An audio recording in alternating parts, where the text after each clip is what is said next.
சென்னையில் metro rail பணிகளின் போது 500 கிலோ இரும்பு திருடிய வடமாநில தொழிலாளிகளை போலீசார் கைது செய்தனர். மெட்ரோ ரயில் கட்டுமான பணியில் ஈடுபட்டு வரும் தனியார் நிறுவன அதிகாரி திருமலைக்குமார் நந்தம்பாக்கம் காவல் நிலையத்தில் கட்டுமான பணிக்கு வைத்திருந்த சுமார் 500 கிலோ இரும்பு பொருட்கள் திருடு போயிருப்பதாக புகார் அளித்தார். இதுகுறித்து வழக்கு பதிவு செய்த போலீசார் கட்டுமான பணியில் ஈடுபட்ட தொழிலாளிகள் பீகாரைச் சேர்ந்த மனோஜ்குமார் யாதவ், தர்மேந்திர பிரசாத், கொல்கத்தாவைச் சேர்ந்த பரத்குமார் ராய் மற்றும் திருவாரூர் மாவட்டத்தை சேர்ந்த முருகன் ஆகிய 4 பேரை கைது செய்து அவர்களிடமிருந்து சுமார் 500 கிலோ எடை கொண்ட இரும்பு பொருட்களை மீட்டனர்.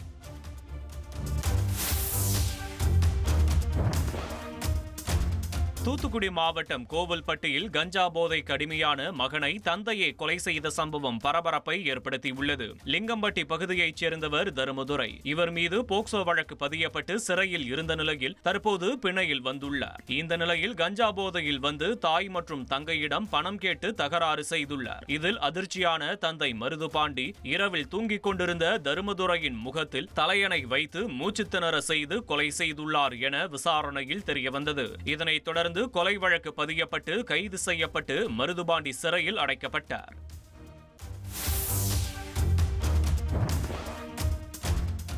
கேரளாவில் நகைக்கடை அதிபரிடம் வழிப்பறி செய்த வழக்கில் திருவாரூர் பாஜக நிர்வாகி கைது செய்யப்பட்ட சம்பவம் பரபரப்பை ஏற்படுத்தியுள்ளது.